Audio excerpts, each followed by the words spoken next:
Welcome back to Truth Hurts, where we expose corrupt politicians and lying corporate media. I'm Jake Duesenberg, your host, broadcasting live from Roseville, Minnesota, in the belly of the beast, a liberal zombie apocalypse of Minneapolis and St. Paul. We got a great show today. Quite frankly, I was motivated to do this show because there's just so much to talk about.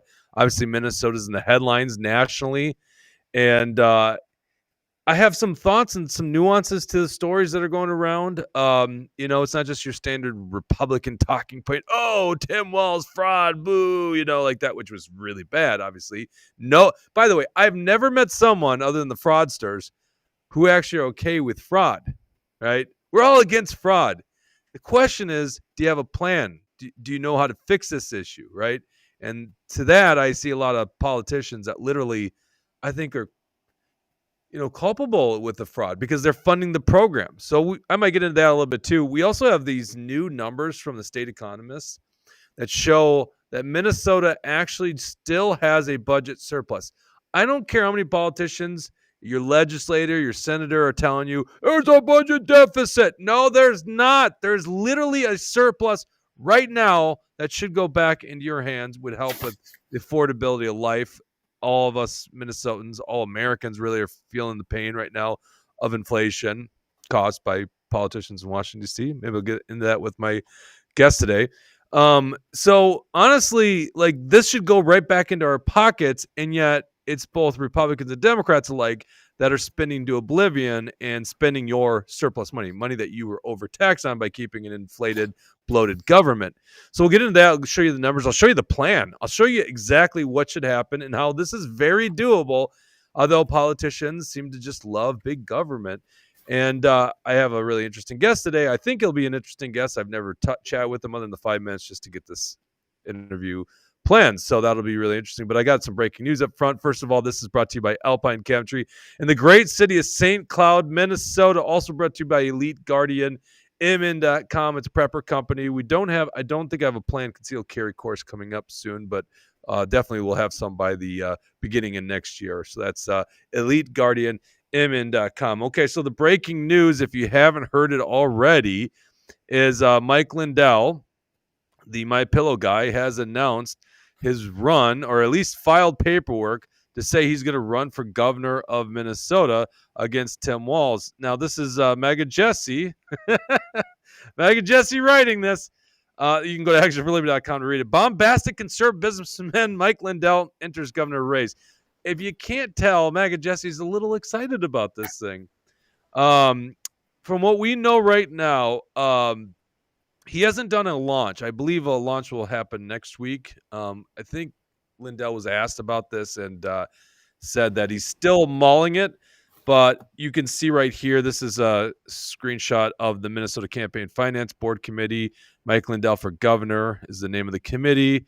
And then the candidate, Mike Lindell, chair Rick Weibel, and treasurer Michael Weibel. So he does have this is something people don't understand often. At this point, there's no one that's actually filed for office, okay? In fact, even the guy I'm going to be chatting with, which is challenging Tom Emmer in the Republican primary, he hasn't filed for office. What they do is they file campaign finance committees because in the case of Minnesota campaign finance, so if you're a state candidate, those committees, as soon as you spend or receive $750, I think it's you have 14 days to file the paperwork with the committee. So I would assume in this case, there's been some expenditure that exceeds $750, and therefore they have to file, okay? So that's already happened. Cat's out of the bag. Now, does that mean he still has to go forward with it? No, I guess technically not, but I think he's going to. I mean, we got MikeLindellGov.com on that filing paperwork. So I don't know. I got lots to say about this. I mean, honestly, it's not boring. It's not boring that he's entering the race. But I want to get to this guest here. This is Mike Foley. Boy, we get full of Mikes today. Mike Foley, I just heard about your name for the first time today, reading, I think it was NPR's little newsletter, daily newsletter, saying that you're challenging Representative Tom Emmer, labeled by Donald Trump at one point as a globalist rhino. That's what Tom Emmer is. Now they're best buddies, I guess, temporarily. We'll see how that goes. But anyhow, You are entering the race as a Republican to challenge Tom Emmer. Do I have that correct? Yes, that is correct. And thank you for having me on. Thanks for your viewers. This is all brand new to me. It's really interesting to be here on the same day talking about Mike Lindell filing his paperwork. I can absolutely relate to this. That's why we're talking here. Is I filed paperwork with the FEC just 2 days ago, and despite not having the website completely done and ready, hey, that's now public news, and people are reaching out, and it's really great opportunity that I won't pass up to let folks know about who I am. Well, it was kind of funny when I was doing this. You were just admitting like you don't have like consultants, a big campaign or anything like that. Your website's not even live. And I don't know. I guess I'm not really ready for an interview. I go, well, listen, it's real simple. Just tell people who you are. Like, let's just have a conversation, because generally you're doing everything wrong, right? You're supposed to have all these pledges for fundraising. You're supposed to have your campaign consultant, your GC. All this stuff is supposed to be figured out. You're supposed to have those endorsements lined up right now. Dang it. Yes. Do you have a police organization that's endorsed you? Have you got a congressman or a legislator? You're supposed to have this. We can't possibly have normal people run for office. You are but I get absolutely the feeling maybe right. You're just a normal person. You are absolutely right, and that is exactly the point. And also why I'm here right now is, yes, I don't have a campaign manager. I don't have my talking points laid out perfectly. If I did have a campaign manager, they'd probably tell me, don't show up here on the first day and do a podcast unprepared. They would say that, yeah. That, though, is the point of who I am and what I'm bringing to the table, is that I am willing to step into the unknown, step into an area and have a conversation as a real person. I am a real constituent of Minnesota's 6th District, born and raised here. Husband, father, veteran, engineer, born and raised. I'll be 40 years old next year. I grew up with values of faith, family, and really hard work. So I am just me. I am a real person. I believe that running for office shouldn't be reserved for career politicians. I think it would be wonderful if more everyday people who are passionate put themselves out there. And I remember a time where we could have any kind of conversation with any kind of person and be civil and talk it through. And that's what I hope to represent, and why I'm so excited and why I'm going to be here right now for this conversation, because that's what I bring to the table. Is I will step in to good situation, bad situation. I'll be me, and I'll do my best to truthfully represent my beliefs and how I can represent the everyday person in Minnesota's 6th District. Well, I mean, that's just it. It's like, okay, so you don't have planned talking points and figured out all the messaging. Well, then good. Let's just get to know each other. You're a husband and father, I think you said, right? Yep. How many kids? Yeah, so I have 3 kids, girl, boy, just turned 13, 10, and 8. So hands full. And then you said you're an engineer? Yeah, so after serving in the Marine Corps, using the GI Bill to pay for my college, went to the University of Minnesota, and I have a chemical engineering degree. So now I make cancer medicine, lead a team of engineers in industry making cancer medicine. Oh, cool. All right, so talk about your time in the service. I saw a hat that said U.S. Marine Corps. I won't hold that against you. I was Army. Oh, awesome. Yeah. Yeah, so actually, most people in the Army have respect for the Marine Corps. I just met an Air Force guy, though. Did you serve? I don't know. I'm just kidding. Yeah, I hear you. So, out of high school, so 2004, graduated and signed up for the Marine Corps. Enlisted out of high school, 4 years. Really inspired. Small town Minnesota, inspired by conservative values, American exceptionalism, 9/11 still on the mind. We had already, 2004 I graduated, so we had invaded Iraq already in 2003. So inspired by that, I wanted to know that I had done something for the country and done, something. Do you feel like your view? Well, first of all, did you go overseas? I got a yeah. Yeah, so I was stationed in Camp Pendleton, California as my duty station, but I did a tour in Iraq, Al Taqaddam Air Base in 2006 to 2007. Okay. Did your views on that change over the years? I'm also an Iraq war veteran, also Kosovo. So both, Yeah, honestly, so many different thoughts. I've,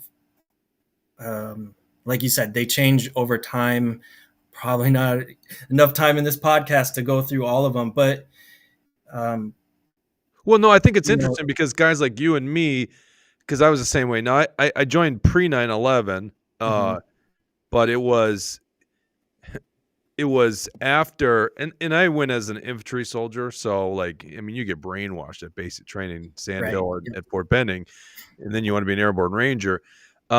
But then I decided, because I was going to college simultaneously, I decided to become an officer. So I went to U of M. I would have done that oh 04, yeah, 03, 04, yeah, in our OTC program. When you're enlisted, you get to skip 2 years.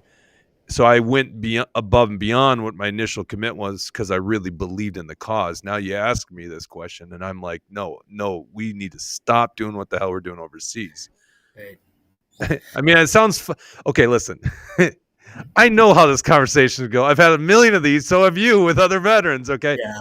but most people that watch the show didn't serve, so I think it's interesting for people to understand. Like there's a lot of us out there that went in for those reasons, and maybe we feel duped by the politicians. Is that a fair assessment?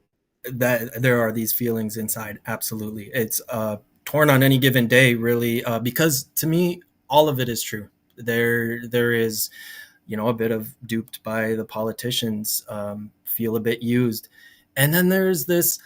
I know Saddam was a terrible person, and I feel pride in helping to remove him from existence, and so yeah, a lot of thoughts, and it, really appreciate the combo on it. Definitely could have another conversation about it sometime. Well, let's have that now. I mean, once Sure. again, the fun part about this, I had no plan on where to go, but I want to kind of Yep. discover your views. We're so focused on state issues, you know. Yep. The lead in on this was Mike Lindell for against Governor Tim Walz, who, by the way, if you didn't know, abandoned his soldiers. He was a master sergeant and then get promoted conditionally to sergeant major of a battalion, and it was a Yeah. brigade-sized deployment. And he abandoned his troops on Iraq deployment 05, which ended up being the historic longest deployment. Yeah. Actually, But other than that, I have a link to that unit actually. So um, after he stepped down to run for office, and then his unit deployed. Um, Really, to me, it's fascinating because it is pure chance. So I'm from Minnesota, but I was a Marine station in Camp Pendleton, right. California. But when I deployed to Iraq, it was general security, your deployable status, your job isn't needed, but we need you there. So I got attached with another unit. I got attached with that. I'm not really good with the Army battalions and things, but 136, which I Okay. believe is Yeah, that that's unit. infantry. I was That's attached not his. to. That's an infantry unit. He was a battalion Yeah. or Yep. Exactly. artillery. But yeah, that was 2-136. Yeah. So I got attached with that unit, and so they were there, like you said, longest deployment in history. Right? They were there when I got there. 8 months later, they were still there when I left. Right. Hats off to them. Yeah, and that But it doesn't was even really count. fascinating, really That doesn't even amazing include the work time in with these Shelby other brands. beforehand. Right? Yeah. What's that? Well, they were in Camp Shelby, I think, for 5 months prior to the deployment. I think it was Yeah. 22 months Yeah. total away from their family. I volunteered to go on that, by the way. I just got commissioned. I wanted to be on that deployment, Mm. but I was a 2-135, and they only had like 2 lieutenants they gave, and those guys were way ahead of us. So, all right. So, how would you like when we get into foreign politics? You would well. I'm gonna. I say you have if you were to be successful, you would have some say in going to war. I don't know these days. It seems like Right. presidents think they can just declare war on nations, but like, where do you fall on these kind of things? When would you Yeah. go to war? How do you feel about the current landscape and how we're conducting operations overseas? Yeah. It's probably not ready to jump into some of the international political things in depth, but I can say it I'm not happy with the situation that seems like executive power, unilateral decisions towards war with nations. And I have in mind people like me who will be called up to do these things, and for what, right? And for who? Coming back to, what are we doing for the people in Minnesota that we're representing? So there is this whole international aspect to it. But yes, any type of, war action internationally, like, it needs to be clearly linked to the benefit of the people of Minnesota that our representatives are supposed to represent. Okay, so what you're saying is one of those crazy white supremacist ideas called America First. That's what it sounds like to me. Like, how dare you have that view? But that just seems like a rational state of mind. Like, what are we doing overseas? How does this benefit the United States? As a Iraq War veteran, and I think you probably agree with me, how is this to the benefit of America? Yeah, I mean, with that said, I can say that, like I said, I grew up with that idea of American exceptionalism, right? I still do have this passion that we can be the nation that other nations around the world want to be like. And when I talk to my kids and I talk to them about the Iraq War, I talk about standing up for what's right against people like Saddam. So America First can also, to me, mean showing America as a leader for others to emulate. In my world, it's both. Okay, yeah, and I agree with that. That leadership to me doesn't mean like attacking other nations. Do you feel like Iraq was a mistake, that the war? Some aspects of it, absolutely. Well, should we have done it then? I guess that's my question. I don't think I have such a black and white answer, and it's so hard in retrospect. There were obviously things that didn't line up, like weapons of mass destruction, and we didn't clearly have a plan for what to do when Saddam is gone. Well, I mean, obviously our policy that's there is to give Iran an expansion west, right, and make it a Shia government. That was the policy all along. Yeah. So there was a lot of things. Who would have guessed the Sunnis had a say in that, and then all of a sudden it went into chaos. Jeez, shocker there. Right. But again, it comes to, honestly, I would say it's so high. I don't think I want to say yes or no, we should have or shouldn't have, because we did. I can say that there are good things that come from it. Like, I will never forget the day Saddam was hanged when I was there, and the interpreter I was riding with, and the happiness, the validation for some population of those people, that is meaningful no matter what. Yeah. And that's, I think, what we have to do is look at that. I mean, we were in many regards just pawns of a game that politicians were playing. And a lot of us got in for the right reasons, and a lot of us were just in our 20s or some in the well, I guess you would have been in your teens at that point. It's like, what the hell did we know about world politics, right? Right. So I don't think I was old enough to drink when I was in Iraq. No, probably not. Right? It wouldn't matter. I guess, but. So, did you do your 4 and then just do IR after that? Yep, exactly. So completed my 4-year degree. Worked really hard. Honestly proud of myself to leave my enlistment at the rank of sergeant E5, and then I really what called to me. You could always re-up or not, is really that GI Bill. Especially the post 9/11 GI Bill calling my name for using that benefit to go to college. So it had been a long time since I had used my brain in that way, but as long as I had this benefit and they were going to pick up the tab, that's when I, in 2008, I left the Marine Corps, finished my enlistment, and went to college at the University of Minnesota for chemical engineering. I'm like, if I'm getting help paying for this, I'm going to go for one of the toughest things I can do, And that honestly, again, comes back to maybe a point about myself. I face the challenges because honestly, I'd say that transition from Marine Corps to back to civilian life and back to college after serving in Iraq was a grueling transition.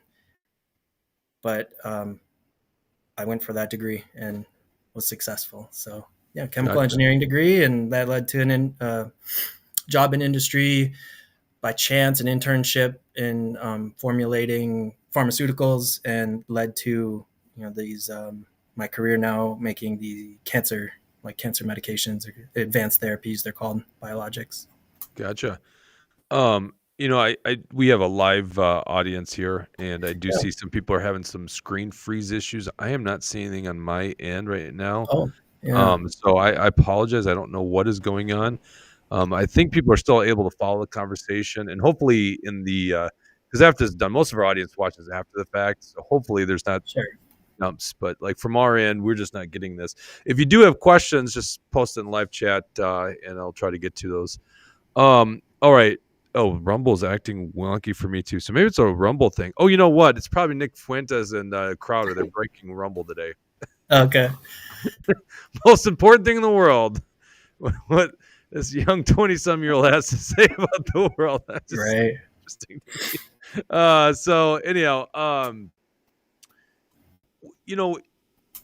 I saw that you're running, and then I just go to your Facebook page. You don't have a website; it's ready to go. And on there, I think it's something like, I think you're holding up a sign that says, "Tom Emmer won't answer my emails." What is that about? I like literally, guys. I have not asked him this question before, so this is the first time I'm going to hear it. Yeah. Yeah. So the thing that's been driving me lately is I'm a real constituent of District 6, lived here my whole life, and I can't get a hold of my congressman. And I think he's lost touch with the people of this district. And that was the spark that said, I think I can do better. And so it is the case where I reached out to my congressman, Tom Emmer, his team, his staff. I had a really important question for him related to some veteran things and stolen valor and somebody in Oh, power. really? Yeah, and What are those? I'm kind of curious. I don't know if I should get into it in this podcast today. You could probably go look for it. It has to do with a sitting congressman being accused of stolen valor. Is this what's his name from Florida? Why is the name slip my mind right now? Mills. Corey Mills. Okay. Yeah. So I wanted to talk to him about that. I think I know a little bit additional information that I can help in talking about the truth of that scenario, and I wanted to share that. Well, no, I'm very curious here because this is interesting. And I think people, listen, you're taking on Tom Emmer. That's like you're gonna have to take some risks. Yeah.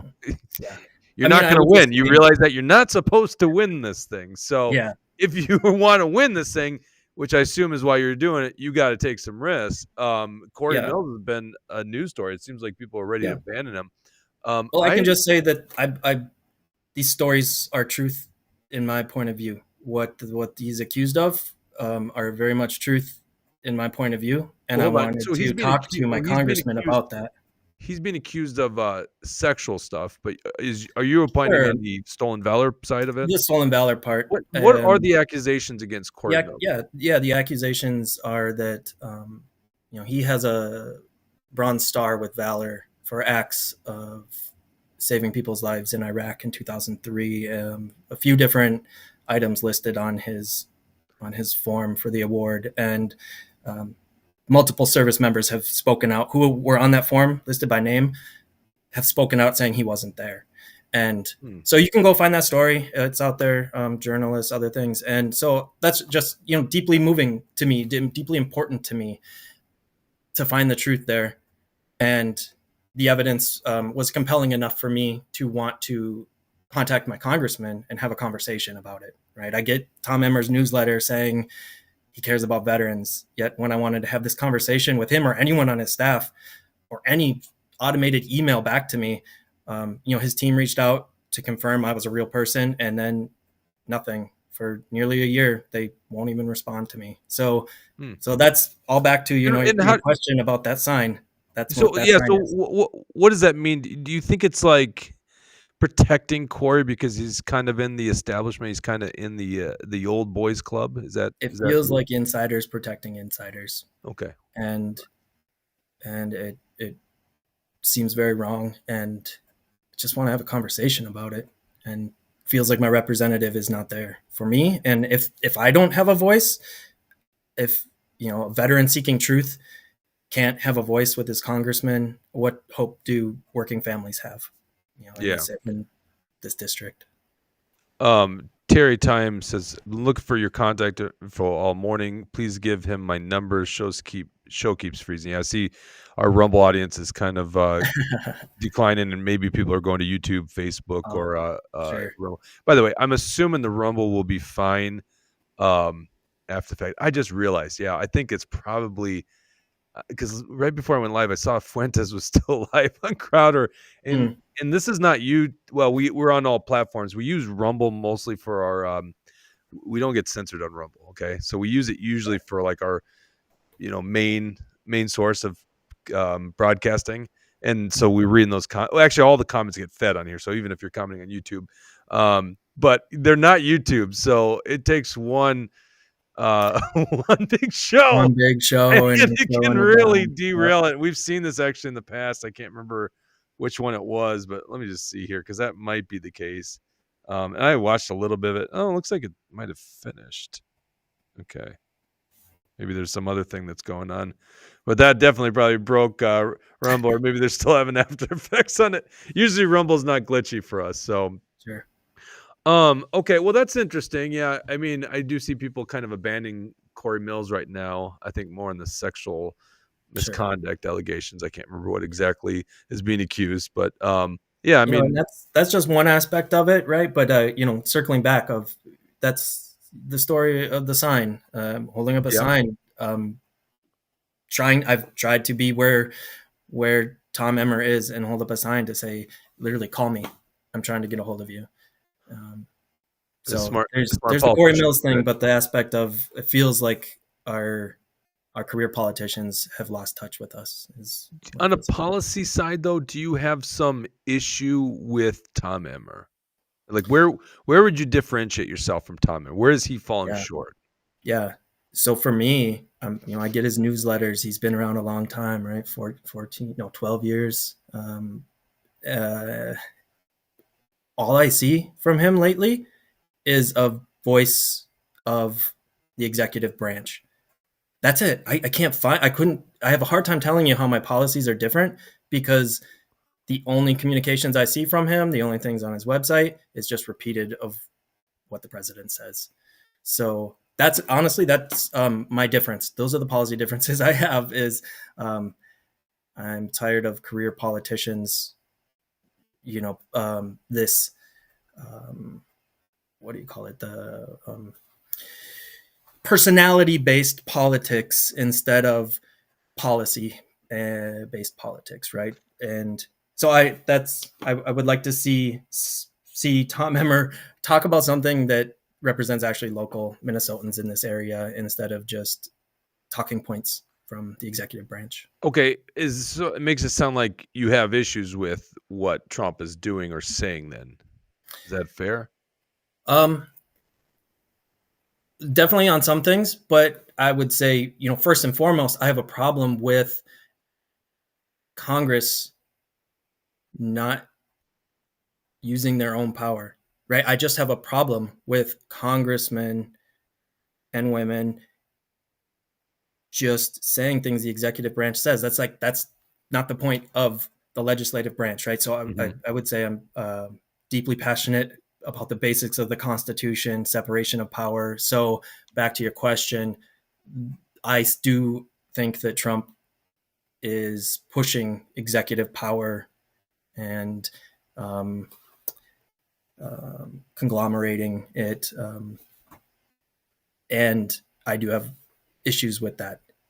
My thoughts would be dial that back to separation of power, see more from Congress. This is one of my one of the issues out in Washington D.C. I think is the most fascinating because obviously the Democrats are screaming, "Oh, he's a tyrant, he's a Nazi, all that kind of stuff. How dare he issue that executive order?" And then when Biden does it, they're all quiet, and all the Republicans, "Oh, how dare he does this?" And I'm just like, you know what my viewpoint is exactly what you're articulating is, hey, less power for the president. Because guess what? Yeah. The other side's going to be in that position at some point. 100%. How about they just don't have the power ever? Yep. Like, no.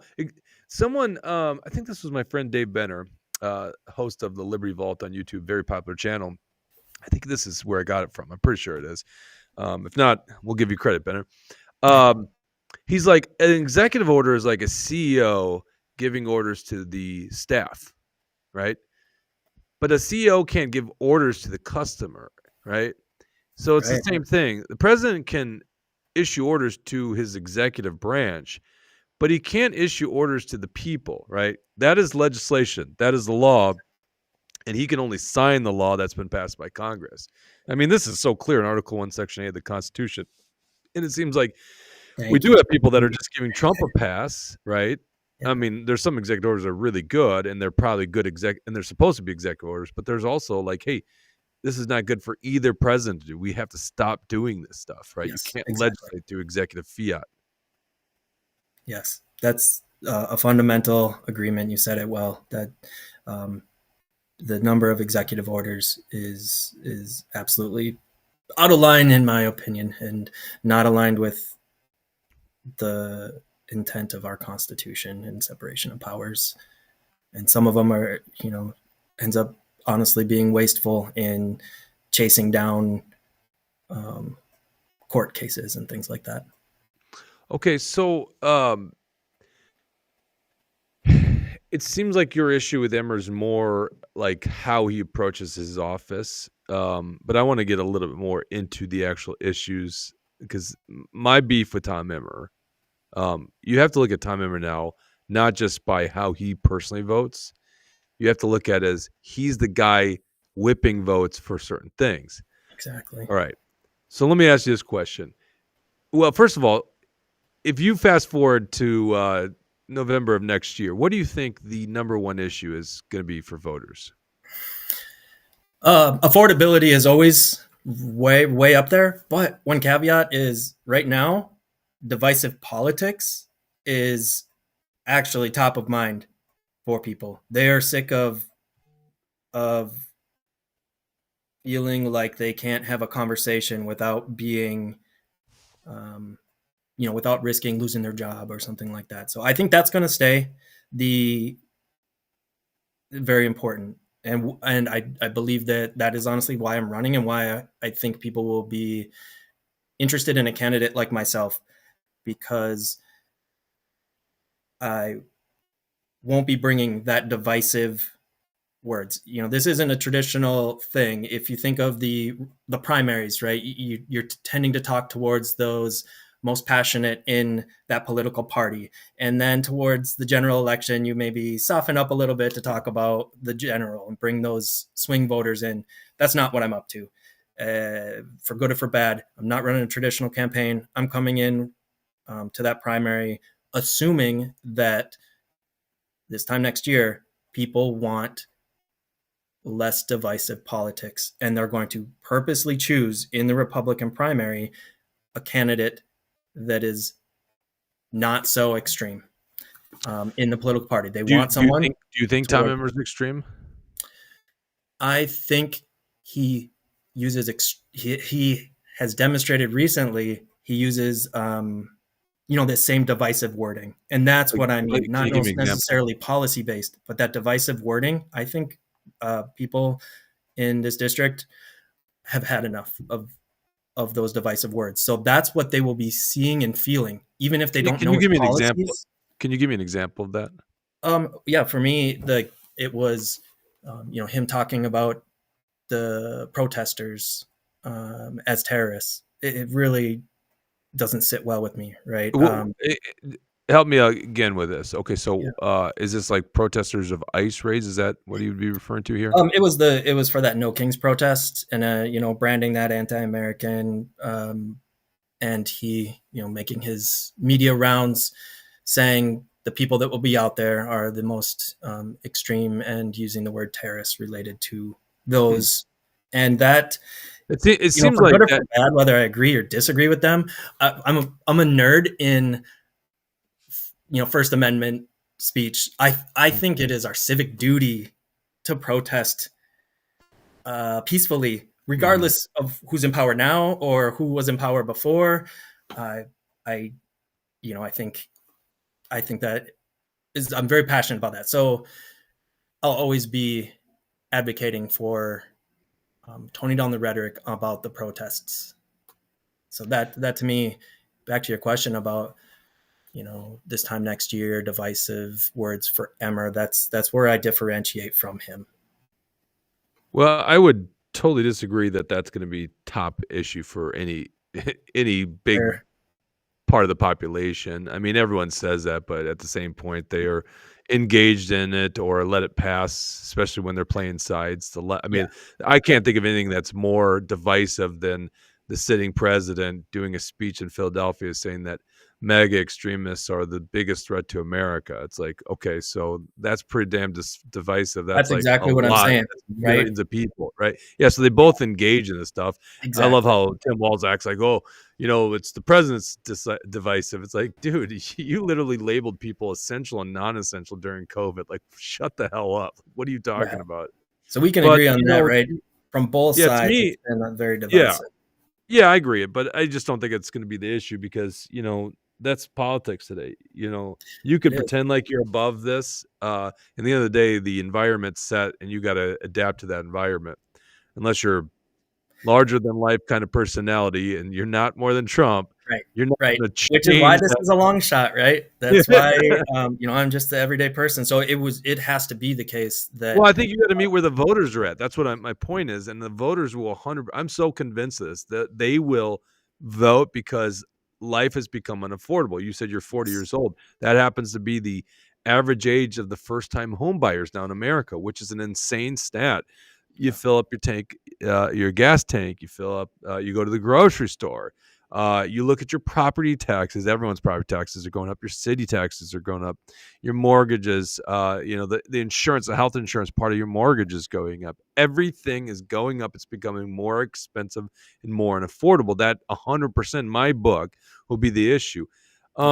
Because you're running for U.S. Congress, and this is my biggest issue with Tom Emmer, is because I think he's part of the problem of why things are unaffordable. Why do you think life is unaffordable right now in America?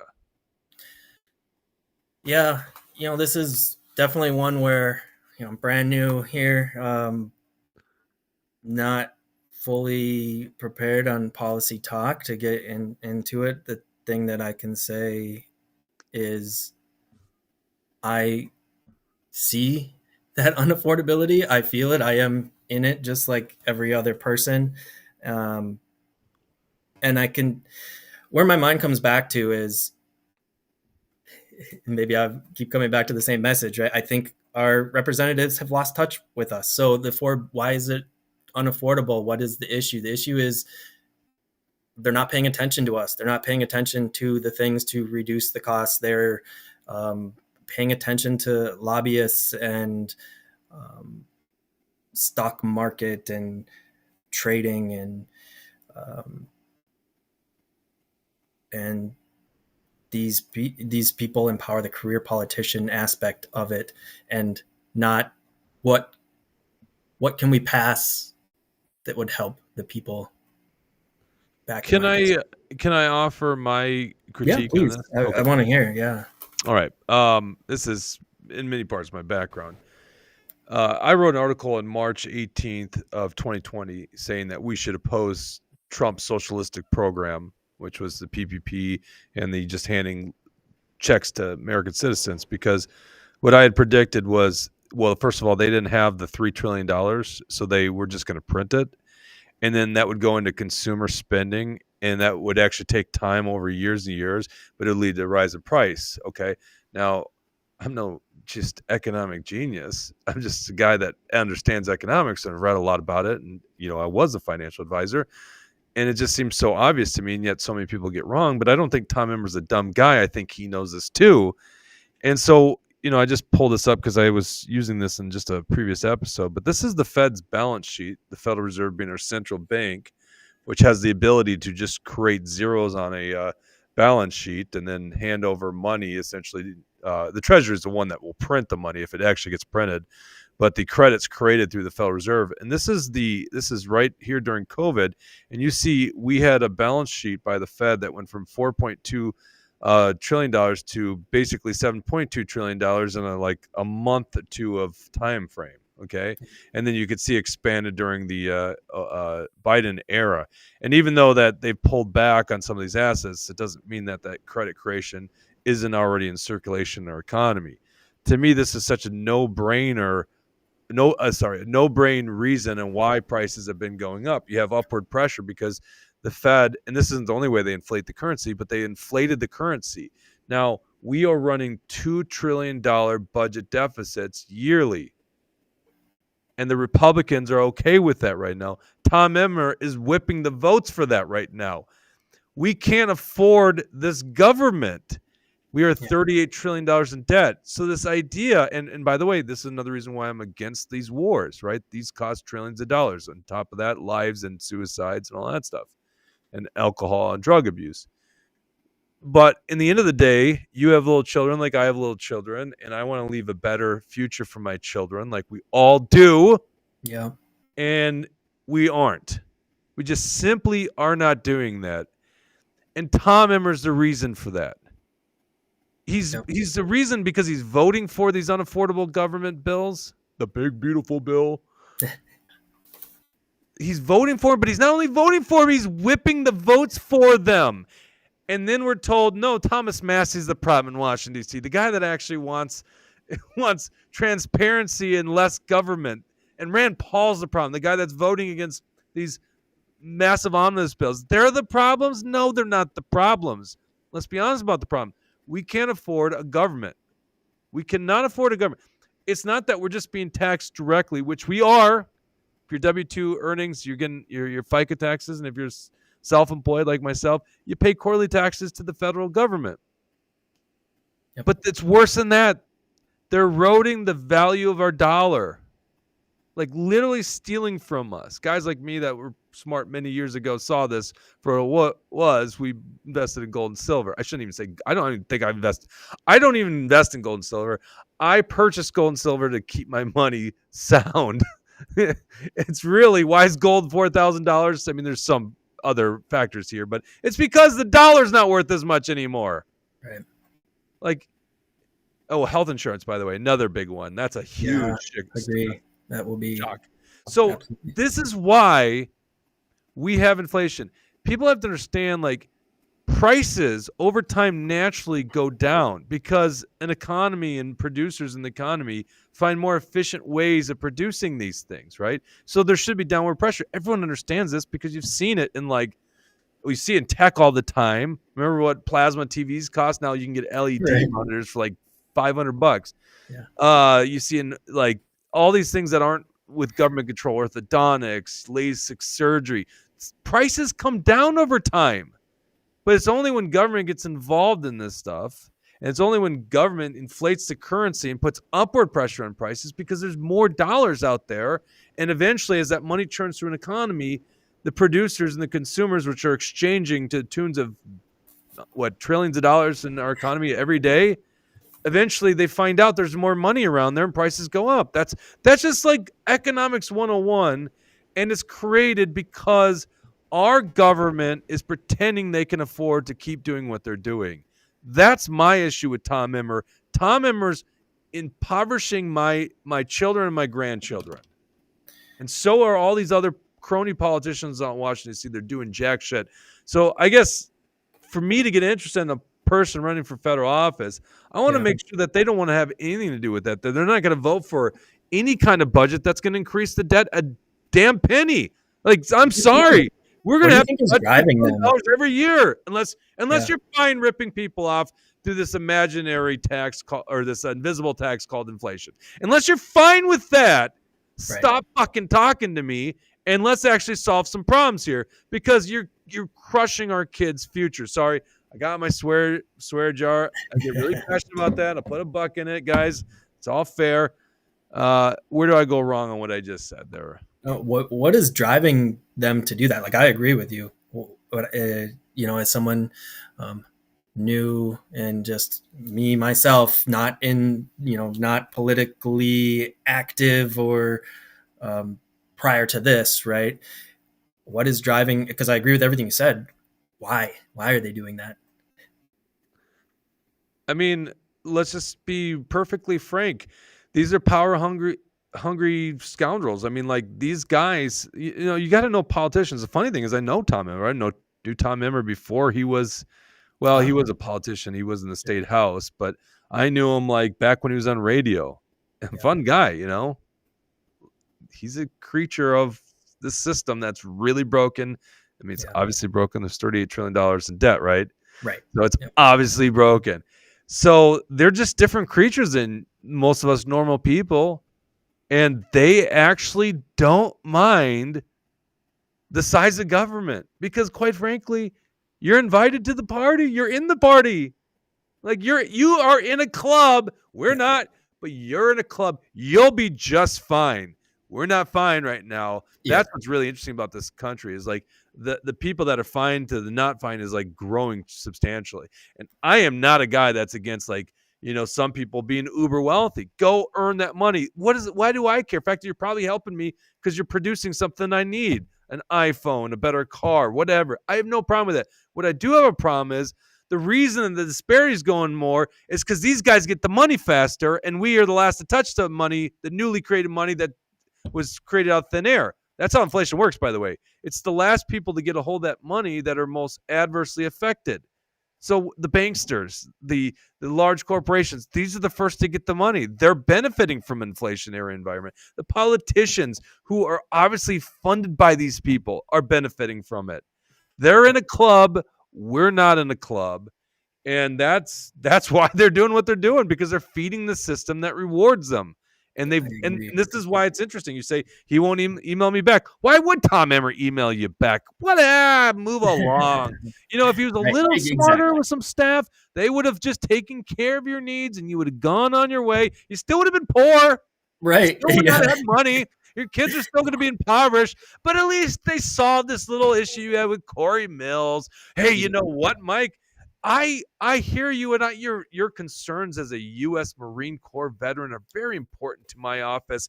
That's why I'm going to put a task force together on stolen valor. Can you find 8 veteran friends to go join this task force? And then you'll be like, yeah, that's a good idea. I'm going to get right on that, Tom Emmer. And you spend a couple months looking for some veterans, and then you find another couple months until you can actually have a meeting.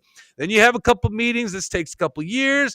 Then you I got notes. We got notes, Martha. We got notes. All right, we got the notes. We got the minutes. All right, can someone type up those notes? Let's type them up. There we go. We got a policy on stolen valor. It's 2029, and here you go, Tom Emmer. Here's the thing, and then nothing happens. By the way, they just racked up $6 trillion more in debt. Your kids will have to pay. That's how politics fucking works in America, and I think a lot of us are damn sick of it. Once again, I don't have a buck on me. I'll go get it on my wallet. I'll put it in the swear jar. Sorry about the language. I know that some people don't like that, but this is how politics works in America. And so when you ask me the question, of all people to ask that question to, they are incentivized to do the same thing that keeps the club propped up, and us people here on the bottom, us little pawns that aren't in that club, we just go on our merry old way. And this is what, and if I could just say one other thing, this is the Action for Liberty. The Action for Liberty had this noble idea. Hey, we don't give a shit about your party. We don't give a shit about your status as a politician. You're going to stand for liberty, or we're going to make things painful. And the way we make things painful is we mobilize and activate just average Joes that are sick and tired of the way the government's handling things. Mm-hmm. And so that's the only thing that we have to do. We have to be not dumb. Don't take on... I could do a whole show. I could do mini shows about all the tricks politicians use. If they want to put you on a task force, don't do the task force. It'll never amount to shit. That's just a cop-out, right? Yeah. And anytime a politician goes, you know what, your concern's very good to me. Mike, why don't you come have a personal meeting with me, right? oh my God, I got a meeting with the third most powerful man in Congress, right? And the staff was taking notes and they listened to me. Oh my God, Tom Emmer sent me a birthday card this year too. By the way, I haven't been getting those lately. Him and Jackie aren't sending those to me anymore. But oh my God, I got a birthday card from them. No, when they're not doing something for you, spread it around and tell people, because it'll never change. They're only in a club right now because we're just not paying attention. We're allowing them to do what they're doing. We need to create pain for politicians. You're going to be met with so much hostility for running against Tom Emmer. Actually, most of them are just going to ignore you because they think you can't amount much of a campaign. Yeah. There's a lot of notes I could give you here just on this show that, like, you know, you gotta work on a lot of things there, Mike. But that's fine because I think you're a real person, and you're gonna need to take some risks. You need to come up with some shorter talking points. They'll ignore you if you create some pain for them. Then they'll do a lot of shit. You know, ready for that? They'll straight up not. But are you going to? I should ask this: are you going to seek the Republican endorsement in CD6? Yes, I plan to. Okay, so there was a guy that went to the convention. They straight up wouldn't even let him speak. They found him not even qualified, which will be funny. Fully expecting something like that, right? Well, okay, well, we'll talk about that because that's bullshit too. That's complete bullshit. Let people have a choice, because they don't want people to have a choice. Dude, guys, CD7, Congressional District 7, Tom Emmer's little puppet Congresswoman Michelle Fischbach, literally they just sent Brett Busman, the chair, who was like literally voted in by the grassroots earlier this year. Yeah, like April.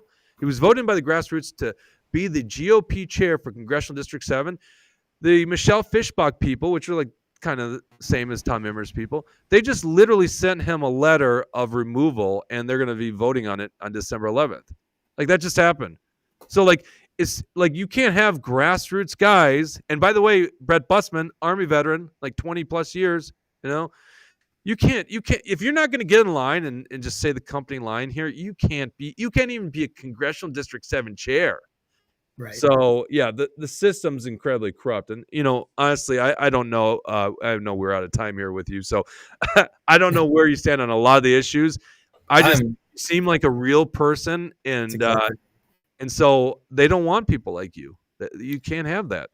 Yep, that's exactly right. I agree with you on so many things you said there. That they're these career politicians. They're in this club. They have the control. They have the power, and it is the long shot for me to make any difference. But I can tell you that only drives my determination, and it's why you call me up. I'm so excited to be here and talk with you to let people know a real person from District 6 wants to make a difference, passionate, has various experience from military and industry, leadership experience, and wants to, as long a shot as it is,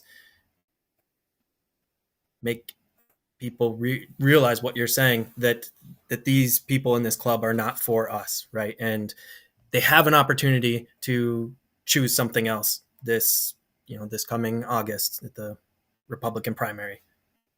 Well, maybe sooner, in April at the endorsing convention. They can. Yeah, absolutely. Yep. All right. I know your website's not up. If people want to follow you right now, where do they go? It might actually be up as we speak. It was built, but just behind a password.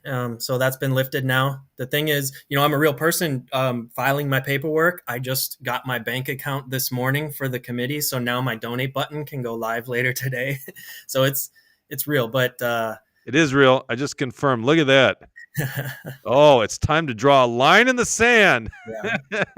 Absolutely. If you're tired of the noise, the spin, and the salads, join me. Let's fix this together. Well, that's, I'll tell you this. This is a little shocking to me. This is actually a decent looking website. Okay? Thank you. Because you do see people that join early. Oh, he's even got the map. Oh, isn't that great? So that's that was definitely not gerrymandered, by the way. Right. It's a non-traditional campaign in that I don't have all the backers and everything going on, but I've been putting the work in to build this site, right? I built this myself. My fundraising is going to go live soon. Hopefully today that donate button will work. Right now, takes you to coming soon page. Yeah, does it? Donate. Oh, jeez. Not ready for the big show. That's what they'll say. That's fine, right? This That killer right here. right. Oh, a nice looking family there too. That's Thank you. great. Okay, so ages are 13, did you say? And then Yep. 10 what's and the 8. They're youngest? 6? pictures from last year, but Oh, yeah. that's last year. Okay, that's how it goes. All right. Well, that's cool, man. Very nice meeting you. You I too. appreciate it. And yeah, that was let's see, that was Mike for was it Yeah, Mike Mike Foley for Foley? Congress.com. You can follow me on all the socials at Mike Foley #4 Real, REAL. So Mike Foley for Real on all the socials. And Okay, and get that donate button live here probably within 24 hours. Buford07 says bring him back. All right, I will. We'll spend some more time. Love it. Yeah, let's do it again. I'm so appreciative. Thank you so much. It's really nice to meet you. Well, just having a conversation, right? Nothing to Absolutely. worry about here. Yeah. That's not how most media will treat you. That's I don't see. Here's the thing: is I don't see you as a problem, right?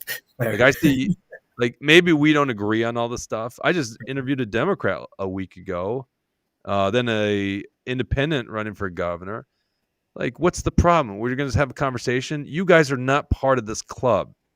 Now, I offer the invite to these people in the club. They never come on here. They don't want anything to do with me because guess what? We know some things, which I'm going to get into right now. We're going to talk about state economics here.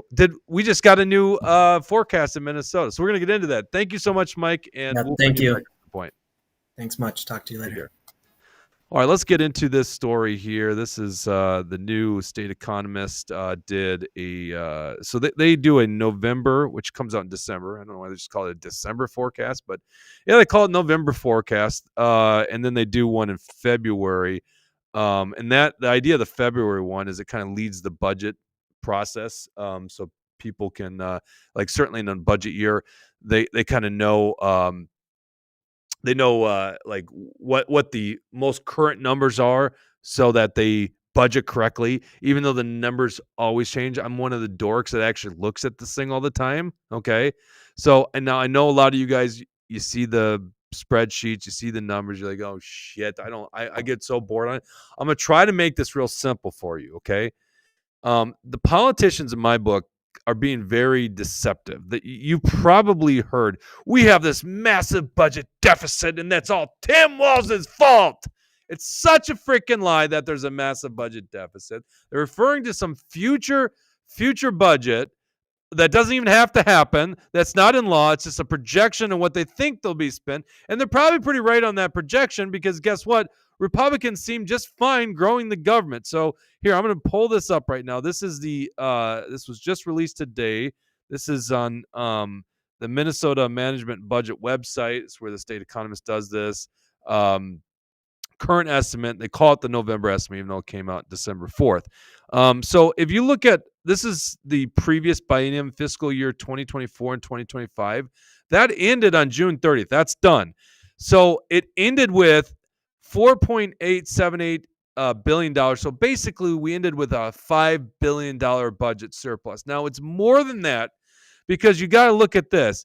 There is actually $3.1 billion that was actually in a budget reserve. That's a rainy day fund. That's money that's been taken out of our pockets for some arbitrary rainy day. And I'll just put it this way. We went through a pandemic. I don't know if you guys noticed. We went through a global pandemic, and they never used that rainy day fund. Of all the rainy days, you would think the global pandemic would be the rainiest of them all, and they didn't use it. They are stealing our money and putting in some account. And honestly, just what that account's going to be for is at some point they're going to feel there's a deficit, which you'll see in these figures. There's a supposed deficit coming up, and that's their excuse to use your tax money. So the government stays nice and big, right? Okay, so this is what just happened fiscal year 2026-27. So you start actually with $10 billion. The revenues are projected at $66.2 billion. That actually went up. That was higher than the last projection. But so did spending. That's like inflation that they expected.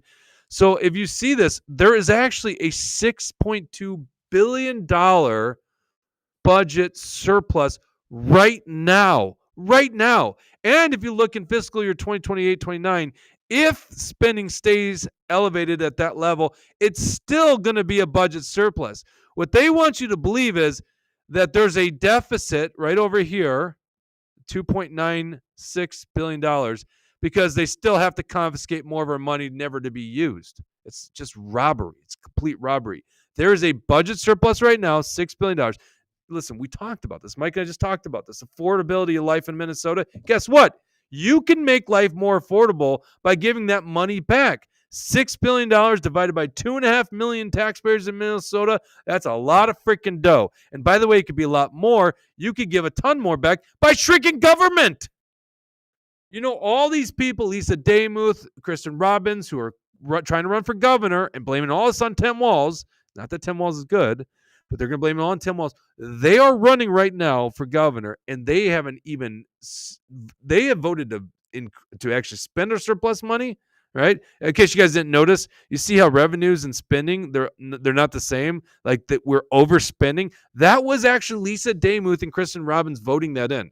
That wasn't Tim Walz. Tim Walz didn't wave a magic wand and say, I decree the overspending. It actually passed Lisa Demuth as the Speaker of the House. Kristen Robbins, I'm sure, voted for the vast majority of those bills. Right? She's no fiscal conservative. The only reason I'm hammering on those two is because they're the two running for governor that are literally the ones voting to spend your surplus money. Okay, so then I guess the big question is what does that mean for my family? I just had a budget up. Where did that go? Shoot.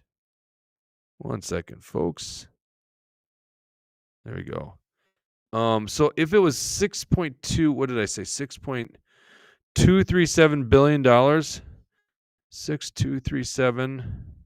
That's about $2,500 owed back to each taxpayer. $2,500 back in your pocket. Could you use the $2,500? Now, it's worse than that. I want to show you something real quick. This is what I just call the conservative budget. Well, I'm not going to show it to you. You can see it right here. If we go to these numbers, and we just took spending right here back to where it was previous to this massive expansion post-COVID, so just $52 billion. So essentially cut $20 billion. Well, if you cut $20 billion, you have over $20 billion of money to go back to the people. That's like $8,000 per taxpayer. Like I was saying with Mike, it's one big club, right? We're not in the club. They just continue on with this bloated government. They're fine. We're not, right? Not that people in St. Paul are living that high and mighty, but they are not like us. They still get invited to the parties. Well, there's a reason most of these guys end up being a lobbyist, right? Or get some cushy job of like some crony nonprofit when they leave office. They're in the club. They'll be taken care of. You and I won't be taken care of. You and I are the ones getting screwed, and we are being screwed right now. We are seeing life become way more unaffordable, and it's all because we don't have a government we can afford. In Minnesota, they can actually solve this right now. They can give back the surplus. There's $6 billion that are actually, the surplus is bigger than that right now. Projected right now at the end of this fiscal biennium, which will be like a year and a half away, there'll be $6 billion. So there's actually more right now. They could also come back with supplemental bills that shrink government. But they won't do it, right? But they'll talk and they'll blame it all on Walz, but they could do it right now. In fact, there you go, Lisa Demuth. Why don't you lead? Why don't you, this legislative session, why don't you make this the one issue and make Walz vote against giving this money back to us? There you go. Put that money right back in the pockets of people.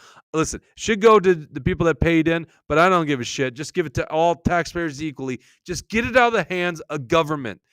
That's just the worst thing is what's happening right now. It's going to stay in the hands of government. Give it back to the people. I'm sorry. I just realized I am Oh, no, it is $6 billion. I was going to say, make sure that you also give back the rainy day funds. That's got to be part of the equation. But no, we can't possibly get rid of the rainy day funds because it will be a rainy day. No, there won't. You're just taking our money so you can spend on government in the future. Sorry, I was about to swear again. We've got $2 coming in that jar. I got to go do that too. Jane says, keep up the good work. Love your show. Well, love you, Jane. Thank you so much. That's so nice. Nathan says, the struggle is real. Let me get back to Mike Lindell here. It's so funny to see MAGA Jesse so excited about Mike Lindell run.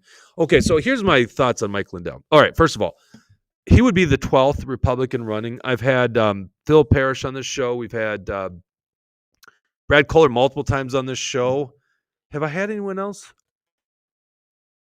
I invited Ryan Wilson to come on the show and make the case for Lisa Demuth. Boy, in my opinion, Ryan Wilson's been declining quite a bit. I mean, the guy won't even respond. You know, it's funny how all of a sudden you don't want to respond to a text or phone call. That's interesting. Like, what are you hiding from? Like, if you are joining this ticket and you really believe in Lisa Demuth, come on the show. Make the case to our audience. This is an important audience. A lot of people in this audience are delegates, or their vast majority are Republican primary voters. It's a pretty damn important audience to put your message in front of. Maybe the message isn't that good. Maybe that's what they're fearful of. But that's an extended invite, and maybe we'll invite some more of these people. But quite frankly, I'm just not impressed with the current crop of Republican candidates. I do like Brad Kohler. I think you guys seen that. My issues were, what I brought up on the show. We talked it out. I appreciate Brad doing that, but he's got some glaring issues with that campaign right now. Okay. So, I mean, he might be my front runner, at this point. At least the guy's willing to come talk to us. So, Razzle says, stop. You're depressing me about being a Minnesota resident with the big loaded spending and budgets. Yeah, I know. I get it. All right. But I'm trying to fix things. That's why I'm talking about this stuff. All right. You have to understand. Depressing would be Jake doesn't even talk about this stuff, and he doesn't do the show. He doesn't try bringing people on to solve this stuff, right? Actually, I think the most optimistic message out there is to give back the surplus. I want you guys to have more money in your pockets. Oh my God, nothing would please me more than a transfer of wealth from government to you guys. Actually, that's what we should call it, the great transfer of wealth from the government back to the people. Damn, that's good. TA 1022, Paul Estrada is running for governor.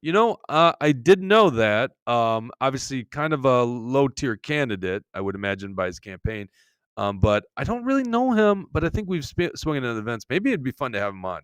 I don't know much about him, so maybe it'd be worth learning more about him. I wouldn't imagine. I don't even know if he's running as a Republican. Is he running as a Republican? I thought he was running as a third party. But he did do an announcement at my friend Janice Quinlan's bar, the Q Pub, right next to Quinny's, which is attached to Quinny's. Mike Lindell, to me, Mike Lindell is someone that I think is going to be fascinating to get to know. I don't think I've ever actually met Mike Lindell in person, so I'm going to invite him on the show, and I would imagine he would want to do the show.